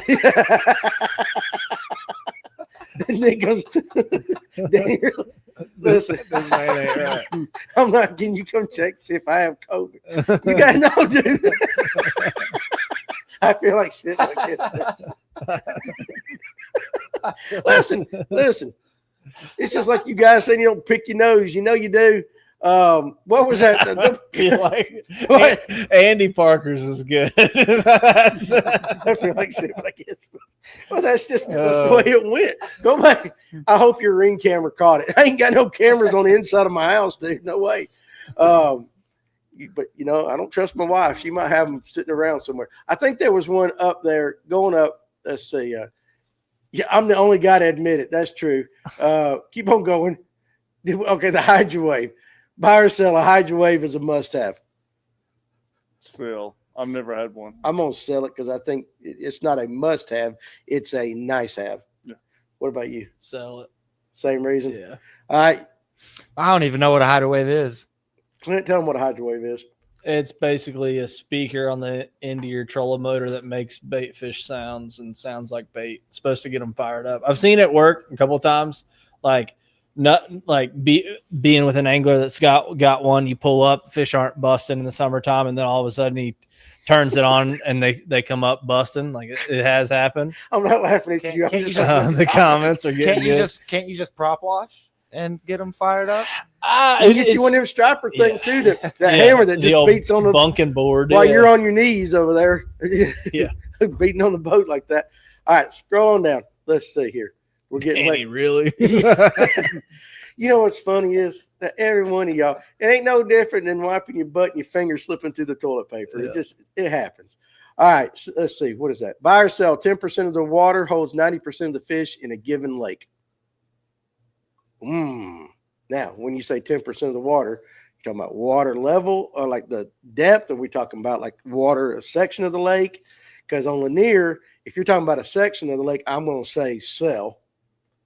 But if you say 10 to 20 foot and then 20 foot to 40 foot, then you can make an argument on some lakes. You buying or selling that, Clint? I'd sell it just because there's so many different places to catch a fish. Like, especially now, like you got guys that catch them deep on timber, whereas you got guys that caught them cranking all morning and they both weigh in the same tournament and place right next to each other. Like, I feel like there's just so many fish out there that we weren't aware of before that. Yeah. Right. Okay. I'm gonna sell it. Sell it. Four facings total is there from bank to bank. That's right. That's right. And so, Alex, I think you'll agree with that. Sell it. Yeah, I sell see it. you shaking your head right there. Silver Punk. Buy or sell. The JDM bait market is an overrated fad. Clint's getting tired. I'll buy it. Or no, I'll sell it because I do think they are innovating way faster than we are. Okay. I feel like a lot of the American companies are just copying each other, like one of the ones we talked about, buy or sell earlier. But I think the JDM is still innovating a lot of new stuff. Like talking to some of these Japanese anglers, the stuff they're talking about catching them on, it's crazy, right? Like when the dice came out, we're all like, what? Now so many people catch them on. Like, it's like, that's not even the craziest thing. Like you go to any tackle store in Japan, you see all kinds of crazy stuff. And I feel like they're just innovating faster than we are. Okay. So, All right. Dave, I agree. Same reason. same reason. Alex? Yeah, I agree. Okay. That's- Makes sense. They're fishing for way more pressured fish too. Yes, they got to. Yeah. Doc Holiday, what electric trail do I fish? I fish electric bass opens, and I'm going to try to fish Deloniga as well this year. Let's see. This is a good one. Buy or sell. Bait fuel is the Shiznik. Yeah. Did I say that right? yep. Bait fuel should be in an adult bookstore. That's the slickest stuff I've ever put my hands on in my life. I probably could have used it better with COVID. I'd have gone like hand deep if I'd have put that stuff on. Oh my God. That stuff is like, seriously, I put that. You'd lose your watch. I'm like, why am I walking crooked? I haven't seen my watch in a week. But listen, this is true. The first time I put bait fuel, I took a pack of salty worms. I said, I'm going to try this. And I just put a glob in there and just sealed it up, let it marinate, so to speak. The next morning, I tried to put one of them on a shaky head, and I couldn't even hold it to screw it on there. I actually literally had to put my hand between my legs and like dry the worm off on my pants. So I think bait fuel is kind of overrated. What about you? I'm still laughing at Nick's comment.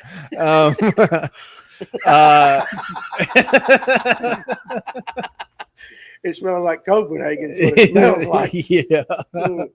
I'm gonna sell it. I mean, I have bait fuel. I use it, but does it really make that much of a difference? I still don't have an answer for it. But I do agree with Nick that I'm gonna sell it. I've used it some. I don't notice a marked difference. Is it not slick though? It's greasy. It is greasy right there, Alex.